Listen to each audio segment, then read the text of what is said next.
이재명 경기지사를 둘러싼 의혹들에 대한 검찰 수사가 본격화되고 있습니다. 이 지사는 모든 혐의를 전면 부인하고 있습니다. 주요 의혹들의 핵심 쟁점과 수사 방향에 관심이 모아지고 있습니다. 양지열 변호사와 자세하게 짚어보겠습니다. 안녕하십니까? 네, 안녕하세요. 네, 지난 토요일입니다. 이재명 경기지사가 검찰에 소환돼서 조사를 받았는데 네. 역시 가장 집중적으로 조사를 받은 부분은 친형 강제 입원 지시 의혹입니다. 그렇습니다. 2012년경에 이제 성남시와 굉장히 큰 갈등을 빚고 있었던 형의 강제 입원 시도인데 네. 그동안 새롭게 알려진 사실 중에 하나는 그 당시 성남시 보건소장에게 직권을 남용해서 입원을 강제적으로 하도록 해라라고 했고 또 그 부분에서 응하지 않았다는 이유로 이 전보 조치가 발령이 됐다, 비상적으로 인사 조치가 있었다라는 그런 주장까지 나왔거든요. 물론 이재명 지사 같은 건 부인하고 있지만 그 부분이 지금 현재 경찰에 수사하고 검찰에 넘겨진 부분 중에서 가장 중요한 어떻게 보면 핵심적인 쟁점이 될 것으로 보입니다. 네. 그런데 입원 당시에 친형 이재선 씨의 심리 상태가 비교적 정상이라는 평가 보고서가 있었다. 이런 네. 언론 보도도 나왔습니다. 이게 사실이라면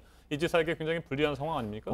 이 부분은 굉장히 불리한 사실로 네. 보여요. 왜냐하면 그 당시 말씀드린 것처럼 갈등을 빚고 있는 상황이었기 때문에 혹시라도 이재선 씨가 어떤 법적으로 불리한 위치에 놓일까 봐 이재선 씨의 변호인이 이 네. 충고를 해서 개인적으로 이 심리 감정을 받았다는 겁니다. 아하. 그런데 그 심리 감정서에 하면 비교적 정상적이다, 조울증 증세도 없다라고 나와 있다는 거고 오히려 공식적인 문서로 알려져 있던 성남시 정신보건센터에서의 감정 문서에 보면 거기는 조울증 증세가 있다, 정신적 병정이 있다라는 식으로 나와 있지만 문제는 직접적으로 면담을 한 센터에서 기록된 게 아니었기 때문에 네. 담당 의사조차도 그 밑에 의학적으로 효력이 없는 진단서다라는 식의 표현이 들어가 있다는 겁니다. 그러면 실제로 만나서 얘기를 해본 정신과 진단의 같은 경우에는 이상이 없다는 얘기를 했고 그다음에 정말로 서류만 가지고 그러니까 성남시 공무원들이 작성한 문제점이 있다라고 지정한 서류만 가지고 봤던 분은 이 우울증 증세, 조울증 네. 증세가 있다라고 있다면 그러면 뭔가 미심쩍은 어떤 상황이 올 수밖에 없는 거죠. 네.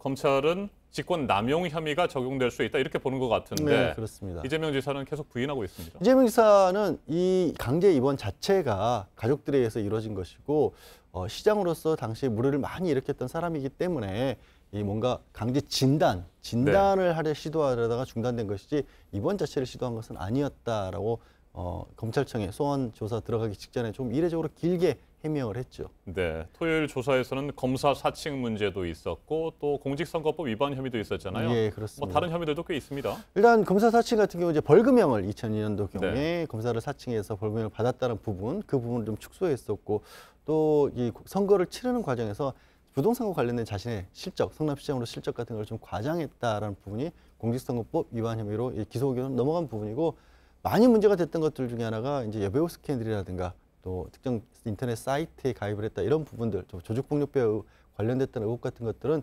경찰에서는 불기소 의견으로 네. 넘겼지만 일정 부분은 검찰에서 다시 한번 들여봐달라는 의미의 또 형식적인 불기소 의견이었다라는 게 분석이 더 강하거든요.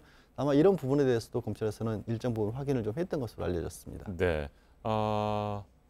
여배우 스캔들, 조폭 연루설 뭐 이런 것들을 포함해서 여러 가지 혐의들이 있는데 말씀드린 것처럼 이재명 지사는 계속해서 부인을 하고 있고 이런 상황에서 법정에 서게 될 가능성은 어느 정도라고 보십니까? 지금 뭐 아까 말씀드린 그 직권남용과 같은 네. 부분은 상당히 뭐 이재명 지사 입장에서 불리하고 어떻게 보면은 객관적인 증거 자료를 할 수 있는 부분들이 좀 나왔거든요. 이 부분도 그래서 기소가 불가피할 수도 있다라는 생각이 들고 있고요. 가장 또 세간의 관심을 많이 불러일으키는 부분은 뭐 이재명 지사 부인에 관한 것이지만 네. 여기에 대해서는 사실 부인이 직접적으로 수사를 받고 있는데 문제는 현재 경찰의 수사에서 직접적으로 검찰에 기소를 하라고 넘긴 부분은 아니지만 이재명 지사도 어느 정도 관련이 있냐는 얘기까지도 끊임없이 나오고 있다 보니까 이 부분의 어떤 향방과 또 같이 봐야 될 것으로 보입니다. 네. 공직선거법 위반 혐의에 대한 공소시효 다음 달 13일이잖아요. 네, 공직선거법 같은 경우에는 선거가 끝나서 시간이 많이 흐른 이후에 네. 당선자의 지위를 오가게 하면 이 어떻게 보면 법적 안정성이 너무 크게 잊혀지기 때문에 6개월의 짧은 공소시효를 두고 있습니다. 그래서 말씀드린 것 중에서 직권남용 말고 두 가지 그것들은 공직선거법이 적용이 되기 때문에 1, 2주 내에 아마 기소 여부가 결정이 되지 않을까, 기소를 하지 않을까 싶습니다. 네. 이재명 경기지사가 지난 토요일에 검찰에 출석하기에 앞서서 페이스북에 글을 올렸는데 해경궁 김씨 사건을 언급하면서 문재인 대통령의 아들 준용 씨의 취업 특혜 의혹 다시 한번 제기를 했습니다.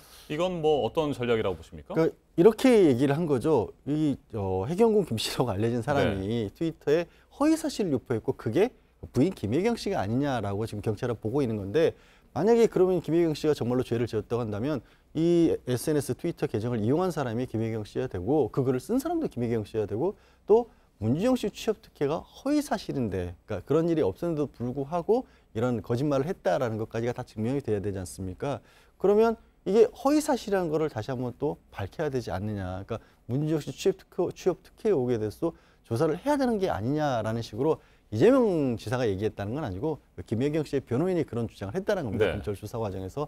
근데 여기에 대해서 이 지사의 얘기는 뭐냐면 지금 문주영 씨에 관해서 이렇게 얘기를 다시금 꺼낼 수밖에 없는 구조를 만들어놨다. 그러니까 김혜경 씨를 고발한 사람들이. 그래서 우리가 이런 것들을 문제 제기한 게 아니라 법적으로 다툴 수 없게끔 만들어놔서 이건 어떤 정치적 의도가 있는 게 아니냐. 우리를 어떤 골경한 지경에 그러니까 문재인 대통령을 지지하는 분들 입장에서 봤을 때는 있을 수 없는 일을 저지른 것처럼 만들어놔서 곤란에 빠뜨리려고 일부러 이런 일을 꾸민 것이다라는 취지의 주장을 한 겁니다. 네, 해경궁 김씨 사건도 지난주에 경찰의 수사 결과 발표가 있었고 검찰의 손으로 넘어갔습니다. 예. 네, 검찰에서는 뭐 그동안의 정황 증거는 있지만 직접적인 증거가 없지 않느냐. 이게 이제 이재명 지사 측의 주장이었기 때문에 예. 직접적인 증거를 찾는 데 주력하게 될까요? 그렇죠. 그리고 무엇보다 이제 그 특정을 하는 것이 중요합니다. 네. 누군가를 형사처벌하려면 정말 그 사람이 해당 문제가 된 글을 썼느냐까지 밝혀져야 되거든요. 지금까지는 그 계정 주인이 과연 그 SNS 계정 주인이 누구였느냐를 가지고도 굉장히 시끄러웠지만